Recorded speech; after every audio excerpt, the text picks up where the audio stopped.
Mr. President, heads of state and government, Secretary General, distinguished delegates, ladies and gentlemen, let me, on behalf of the government and people of Nigeria, congratulate you on your well-deserved election as President of the 75th session of the United Nations General Assembly. I would like to assure you of Nigeria's readiness to avail the United Nations all necessary cooperation needed for the fulfillment of your mandate. I wish to also thank the General Assembly for the support accorded His Excellency Tijani Muhammad Bande during his tenure as President of the 74th session of the General Assembly. We acknowledge the accomplishments of the Assembly under his able leadership, particularly his efforts on attacking global poverty through the Global Coalition on Poverty Eradication. We also commend the tremendous efforts of His Excellency Antonio Guterres, Secretary General of the United Nations, in steering the affairs of the organization during this challenging period of the coronavirus pandemic, as well as his strong commitment to making the United Nations more efficient and responsive in its international responsibility. Your Excellencies, distinguished delegates, it is my privilege to use this opportunity to congratulate member states on the 75th anniversary of the United Nations. Over the past 7 decades, the United Nations, as the People's Assembly, has helped to stabilize the global community. In addition to international peace and security, the United Nations has undertaken programs on poverty eradication, women's empowerment, youth development, and humanitarian emergencies. The theme of this year's General Assembly, the future we want, the United Nations we need, reaffirming our collective commitment to multilateralism, confronting coronavirus through effective multilateral action, is indeed most appropriate and timely, as it captures our common desire for a renewed and revitalized organization in need of multilateral approaches to the many challenges facing the world. As we reflect on the future we want and the United Nations we need, we must realize that the peoples of the world not only look up to us, they count on us. If the United Nations system cannot mobilize the world to marshal out a truly effective and inclusive response to the coronavirus pandemic, then the United Nations would have failed in its core mission of giving expression, direction, and solution to the yearnings of the international community. Excellencies, the future we want must guarantee human rights, human dignity, human prospects, and prosperity. The principles of leaving no one behind and doing no harm must be expressed through accountability, strategic growth initiatives, and elimination of threats of all kinds. In our quest to provide a future of hope and prosperity for Nigerians, our administration has embarked on measures to ensure enhanced national resilience. We intend to achieve this through the implementation of the Economic Sustainability Plan and the medium-term national development plans for the period 2020 to 2025 and 2026 to 2030. We expect that these ambitious initiatives will deliver sustainable economic growth and development to Nigeria, predicated on the values that inspired its creation. The United Nations we need has to remain an agent of progress by giving expression to the tenets of multilateralism, solidarity, and international cooperation. It is within the context of this rules-based multilateral order that the world can find solutions to its many problems. The world is currently in the grips of the coronavirus pandemic. Regrettably, our communities and countries are losing lives. The coronavirus pandemic has devastated the world economy and strained the capabilities of the health system of many countries, including our own country. In the aftermath of coronavirus outbreak in Nigeria, we prioritize vulnerable groups, including women, children, old persons, and the unemployed in our efforts to provide medical and social assistance to cushion the socio-economic effects of the disease. Accordingly, we have expanded our National Social Register to include an additional 1 million Nigerians. Our National Social Investment Program has been the vehicle for reaching out to the poor and vulnerable members of the Nigerian population, as well as providing cover for over 22 million households. I use this opportunity to commend the efforts of the United Nations and the World Health Organization in combating the coronavirus pandemic. I note with appreciation the $2 billion United States dollars Global Humanitarian Response Plan launched by the United Nations Secretary General to fund the coronavirus response in the poorest countries of the world. I also commend his call for ceasefire in conflict areas to enable humanitarian assistance reach groups vulnerable to coronavirus. Excellencies,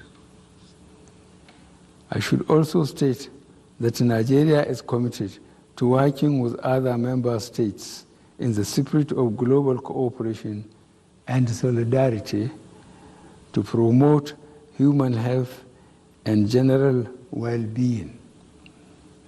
Nigeria will continue to partner with the World Health Organization and some countries to ensure accelerated development and manufacturing, as well as uninhibited supply of safe and effective coronavirus vaccines to all.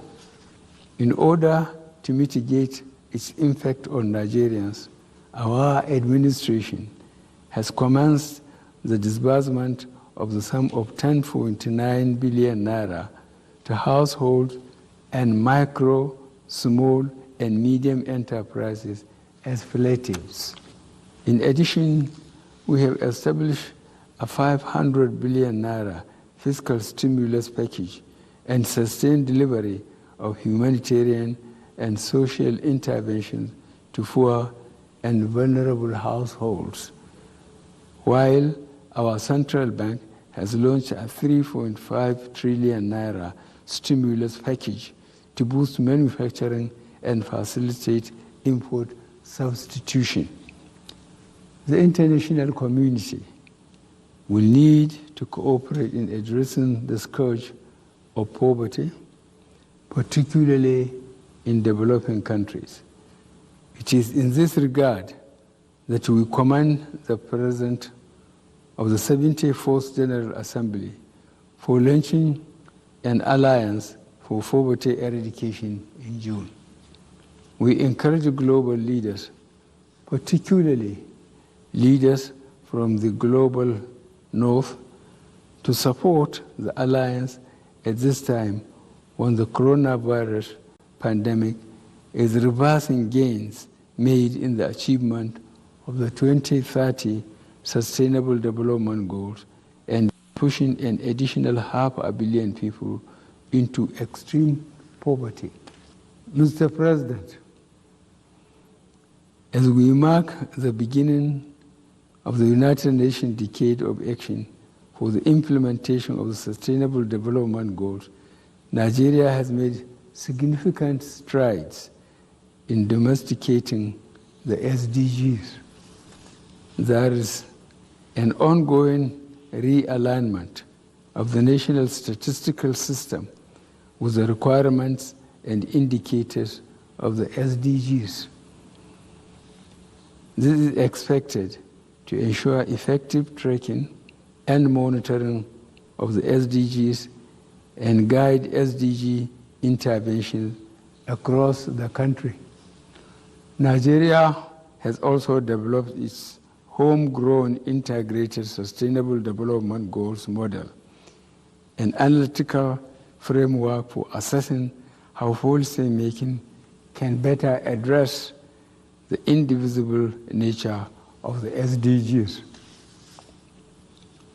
Excellencies, Nigeria remains deeply concerned over the illicit trade, transfer, and circulation of small arms and light weapons, particularly on the continent of Africa.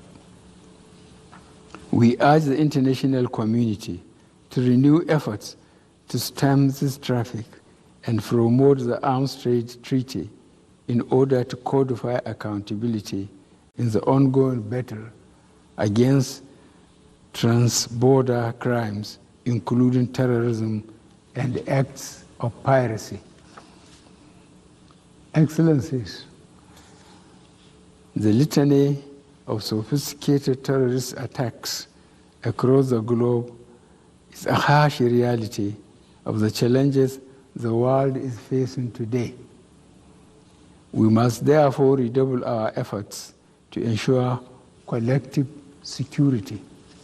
In Nigeria, we are still facing violent extremism from the insurgency of Boko Haram and bandits. We continue to count on our strong cooperation with United Nations counter-terrorism bodies and neighboring countries to overcome the terrorists in the Lake Chad Basin and the wider Sahel region. We will vigorously sustain the rehabilitation, reconstruction, and resettlement of victims of terrorism and insurgency in the Northeast. The Northeast Development Commission has been established for that purpose. Mr. President, Nigeria is committed to universal nuclear non-proliferation. In this connection, we recall the adoption of the landmark treaty on the prohibition of nuclear weapons, which opened for signature on 20th September 2017. Nigeria participated actively in the processes leading to its adoption and was an early signatory and ratifier.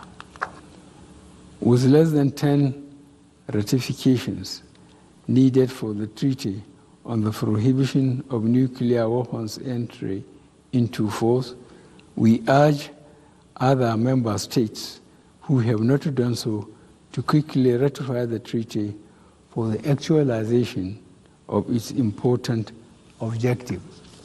Excellencies, climate change is an environmental crisis which requires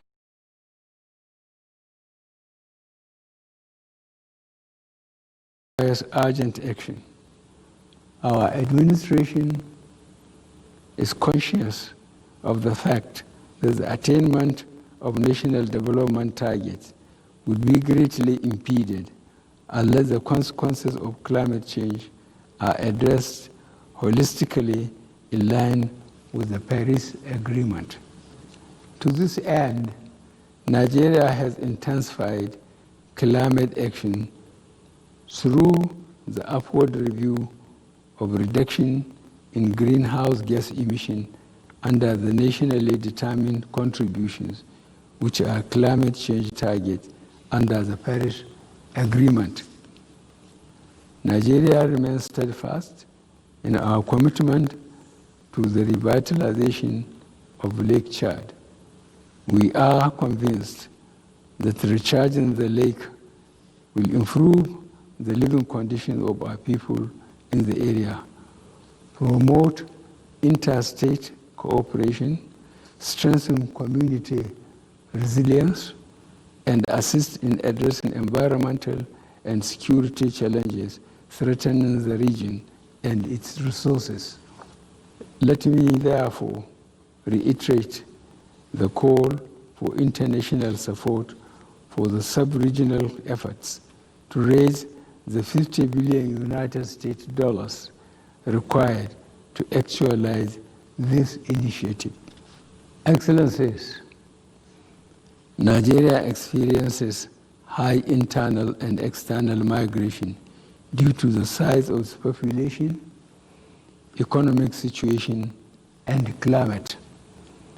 We are therefore fully committed to migration management and prevention of irregular migration and human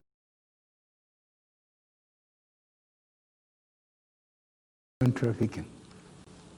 I enjoin the international community to also communicate the positive contributions of migrants, particularly in countries of destination, in order to combat racial discrimination and xenophobic attacks and facilitate the social integration and protection of migrants. Mr. President, the global aspiration to recover from the impact of coronavirus pandemic will not be fully met without addressing existing structures that make it more difficult for countries to generate and retain their financial resources. It is in this regard that I thank the immediate past President of the General Assembly and the Economic and Social Council, Ambassador Tijani Muhammad Bande and Ambassador Mona Jul, respectively, for jointly launching the high-level panel on international financial accountability, transparency, and integrity for achieving the 2030 Agenda. Mr. President, in the area of human rights, Nigeria has passed a number of human rights-related bills into law. The bills include the Anti-Torture Act, the Comprehensive Treatment and Care for Victims of Gunshot Act, as well as National Senior Citizen Center Act. In addition, Nigeria has launched a national action plan for preventing and countering violent extremism. This measure is designed to strengthen institutions, coordinate the prevention of violent extremism, enhance the rule of law, access to justice and human rights, as well as engaging communities and building resilience and integrated strategic communication. Mr. President, the United Nations has made progress in advancing gender equality and women's empowerment through initiatives such as the Beijing Declaration and Program of Action and the Convention on the Elimination of all forms of discrimination against women.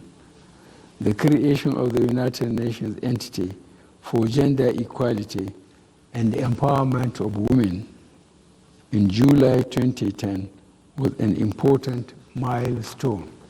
Nigeria acknowledges the importance of gender equality and recognizes the critical role that women play in development. We also recognize that the achievement of the Sustainable Development Goals and other international agreed development agenda depend largely on the empowerment of women. Nigeria will sustain its affirmative stance through women empowerment initiatives. Mr. President, quality education for all is the cornerstone of sustainable development.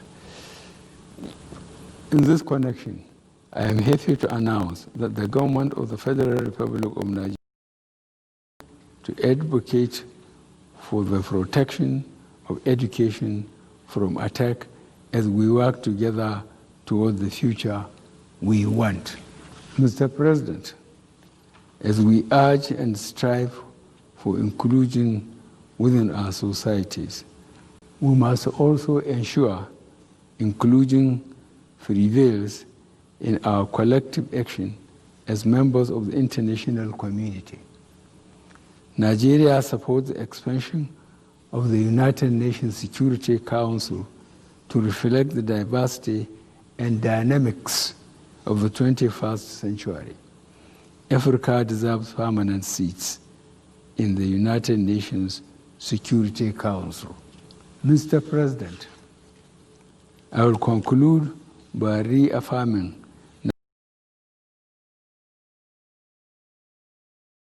Nigeria's commitment to promoting international peace and security and sustainable development, as well as strengthening partnerships and cooperation with international and regional organizations.